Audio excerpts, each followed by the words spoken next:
sifat 20 ini merupakan sebuah hasil ijtihad ya.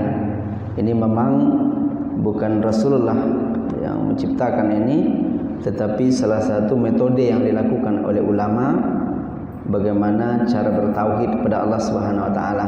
Inilah salah satu contohnya.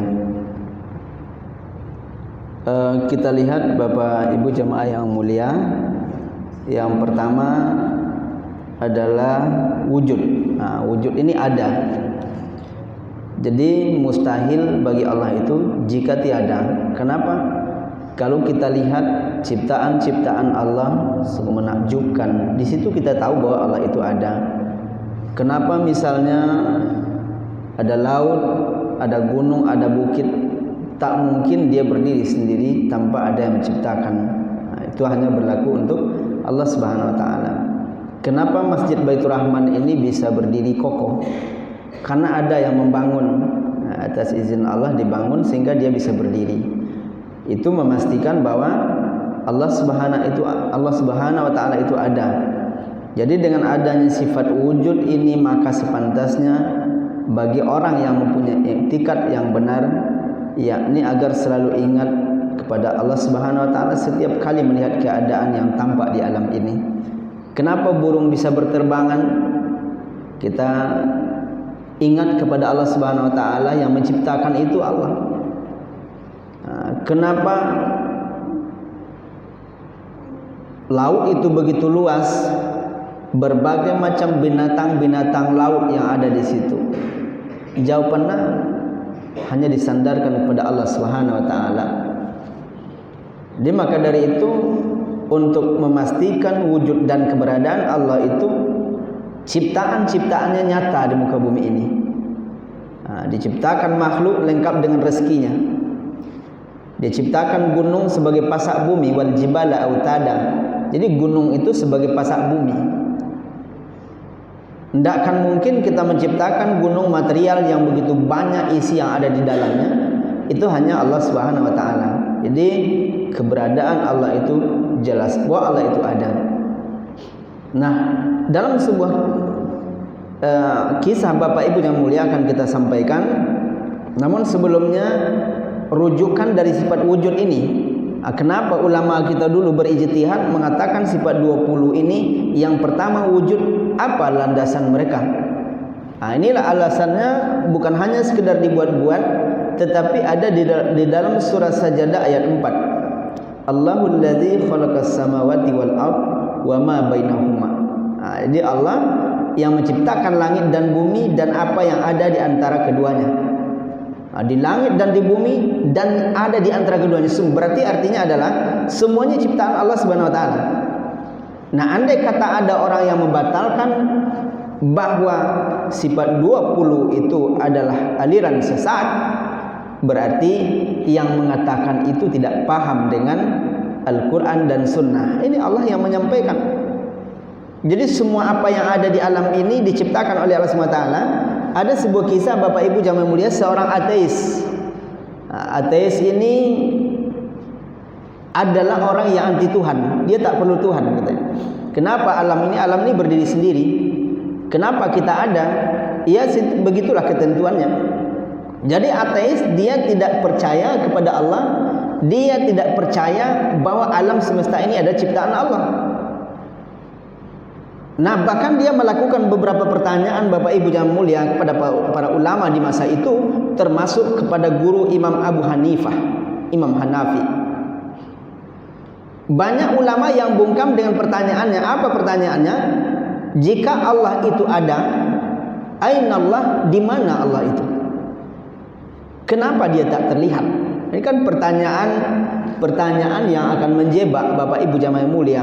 Ini yang dilakukan oleh ateis. Nah, ketika itu banyak di antara ulama yang tidak berani untuk memberikan jawaban terhadap ateis seorang raja ini. Dia raja, tapi dia anti Tuhan. Kemudian terakhir adalah giliran guru Imam Hanafi.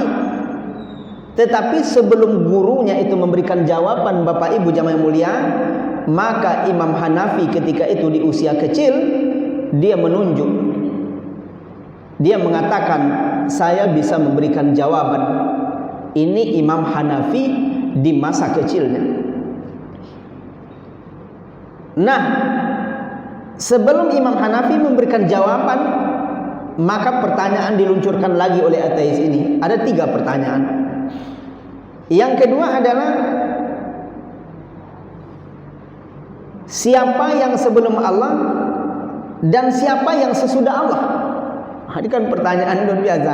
Sebelum Allah itu siapa? Kemudian yang terakhir, kerja Allah itu apa? Jadi ada 3 pertanyaan yang dilontarkan oleh raja ateis ini, kemudian diselesaikan oleh Imam Hanafi, padahal di masa itu dia masih kecil. Dia mengatakan kepada ateis tadi, Bapak tadi mengatakan di mana Allah? Kenapa dia tak tampak? Dia balik bertanya kepada ateis itu. Apa pertanyaannya? Pak, Bapak punya ruh enggak? Ateis itu mengatakan punya ruh. Sekarang yang saya tanya, ruh itu di mana? Apakah di kepala, di kaki, di punggung? Di mana posisinya? Terpaksa terdiam ateis tadi, seorang raja. Belum pernah pertanyaan dibalikkan seperti itu. Yang kedua, Bapak Ibu yang mulia, dia suruh buat teh manis. Teh manis ini dikasih gula, dikacau. Imam Abu Hanifah mengatakan, coba Bapak cari di mana gula dalam air yang banyak ini. Dalam 1 gelas ini, bagaimana membedakannya, di mana gula itu? Ateis tadi tak bisa menjawab. Jadi kata Imam Abu Hanifah, Allah itu ada, memang dia tak terlihat oleh mata kepala kita, tetapi wujud dan keberadaan Allah itu nyata. Coba Bapak bayangkan ciptaan Allah. Kemudian pertanyaan yang kedua, siapa sebelum Allah dan siapa sesudah Allah? Imam Abu Hanifah mengedepankan jari yang 5. Ibu jari, kemudian sampai ke kelingking. Imam Hanafi mengatakan, saya bertanya kepada Bapak, apa sebelum kelingking dan apa sebelum ibu jari dan apa setelah kelingking? Ini jari kan 5, Pak. Apa sebelum ini dan apa sesudah ini? Ateis tadi terdiam, Pak, Bu, tak mampu memberikan jawaban. Jadi apa sebelum ini dan apa sesudah ini? Jangankan Allah, ini aja Bapak tak bisa jawab. Berarti tak mesti ini Bapak pertanyakan. Wah, ini luar biasa. Padahal beliau di waktu itu usia kecil. Kemudian Bapak Ibu jamaah yang dimuliakan Allah SWT, pertanyaan yang ketiga, apa kerja Allah?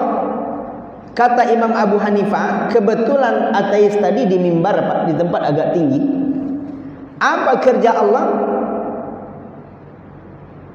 Imam Hanafi kemudian memberikan jawaban, tetapi sebelum dia menjawab, caranya begini, Pak. Bapak turun dulu dari mimbar ini, dan saya naik ke situ, baru saya jelaskan. Cerdas minta ampun, luar biasa. Setelah ateis tadi turun, naiklah Imam Abu Hanifah. Kata Imam Hanafi mengatakan kepada ateis, Pak, inilah kerja Allah, menurunkan orang yang batil, menaikkan orang yang benar. Ini luar biasa. Siapa orang berani ini kan? Ini sebuah riwayat, ya, kisah di masa Imam Abu Hanifah ketika ateis bertanya. Berarti memang Imam Hanafi termasuk orang yang sungguh cerdas, luar biasa. Karena banyak orang yang tidak mampu memberikan jawaban terhadap ateis, beliau berikan jawaban sehingga raja ateis tadi tak mampu untuk membantah apa yang disampaikan oleh Imam Abu Hanifah. Ini luar biasa. Berarti Bapak Ibu yang mulia, wujud ada. Jadi salah satu bukti keberadaan Allah Subhanahu wa taala kita lihat dari ciptaannya.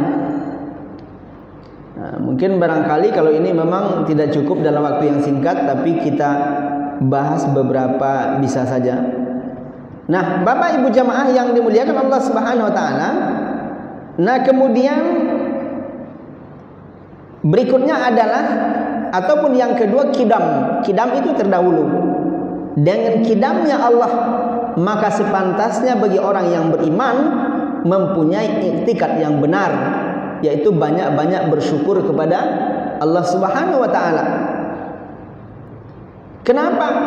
Karena Allah menjadikan kita, menciptakan kita, menjadikan kita orang mukmin, menjadikan kita orang yang beriman. Ini Masya Allah luar biasa Bapak Ibu yang mulia. Ini merupakan sebuah nikmat Allah Subhanahu wa taala atas kekidaman Allah. Jadi maka dari itu kita bersyukur kepada Allah Subhanahu wa taala yang telah menjadikan kita orang-orang yang beriman dan cinta kepada ilmu. Ini luar biasa. Jadi apa dalilnya? Ini dalam surah Al-Hadid ayat 3. Wal awwal wal akhir. Dialah yang awal dan dia yang akhir. Inilah alasan Imam Abu Hanifah tadi. Allah Subhanahu wa taala dialah awal, dialah akhir. Tidak ada yang mendahuluinya dan tidak ada yang yang ada sebelum dia itu. Dialah awal dan dia akhir. Inilah alasannya. Jadi kidam itu terdahulu. Nah, Bapak Ibu jamaah yang mulia, kemudian yang ketiga adalah baqa, kekal. Wa yabqa wajhu rabbaka dzul jalali wal ikram. Ini alasannya ataupun dalil yang menyatakan bahwa Allah Subhanahu wa taala baqa, kekal itu di dalam surah Ar-Rahman ayat 27. Dan kekal zat Tuhanmu yang mempunyai kebesaran dan kemuliaan. Nah, jadi Bapak Ibu jamaah yang mulia, dengan adanya baqa, dengan baqanya Allah Subhanahu wa taala, sepantasnya bagi orang yang beriman mempunyai iktikad yang benar. Ia ingat akan kematian supaya banyak-banyak beristighfar dan bertobat minta ampun atas segala dosanya.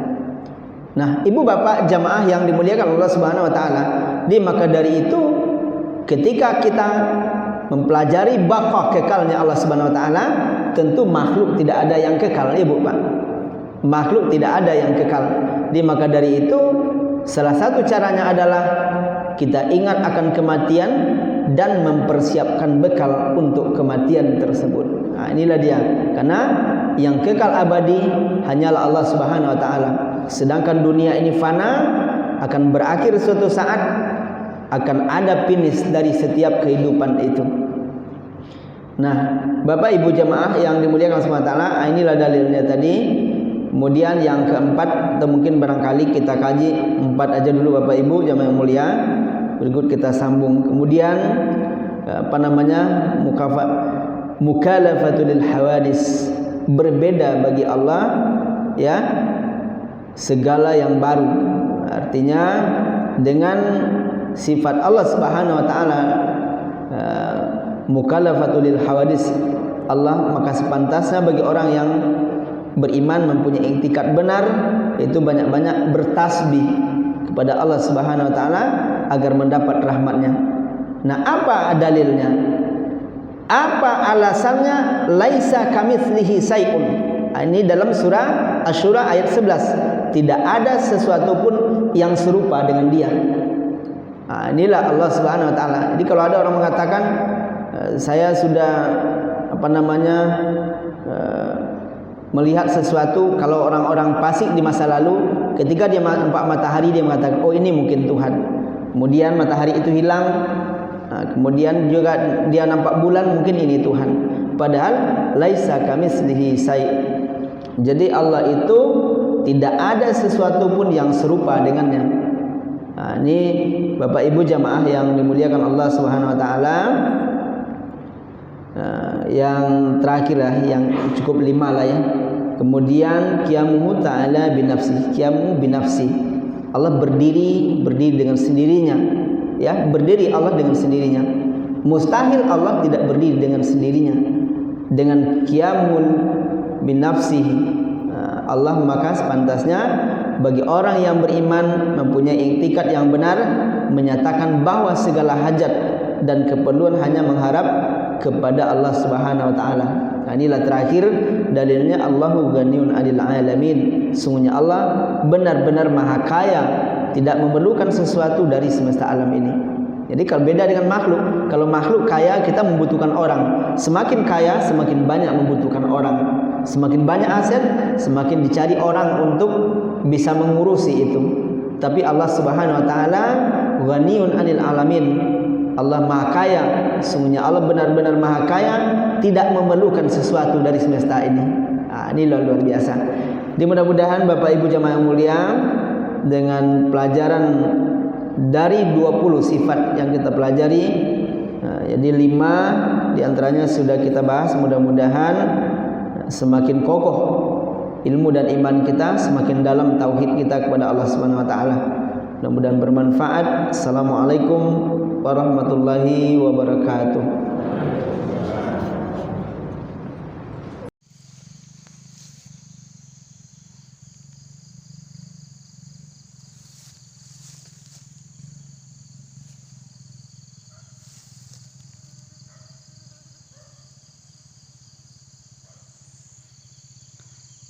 Assalamualaikum saudara. Disinilah kira-kira saya beraktivitas pagi-pagi, yaitu menderes karet. Alhamdulillah.